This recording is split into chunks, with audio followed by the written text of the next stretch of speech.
Hey guys, it's the Basic DIY Guy, and I'm just here with a very quick video on useful tools to have in the car. And that's this right here. This is a battery cleaner. It cleans out the terminals and the cables. I'm not going to take it out. Again, just a real quick video. Basically, that part here goes through the cable part where it connects, and down here goes over the posts on each side. This is going to help with maintaining contact and better startups.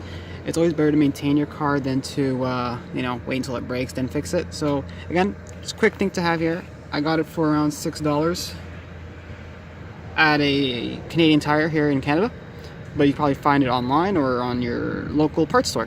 Again, thanks guys for watching. It's a quick video. You'll have these kind of videos often with these very small, short videos about quick tips and tricks to maintain your vehicle. Again, thanks guys for watching, and I'll catch you guys later.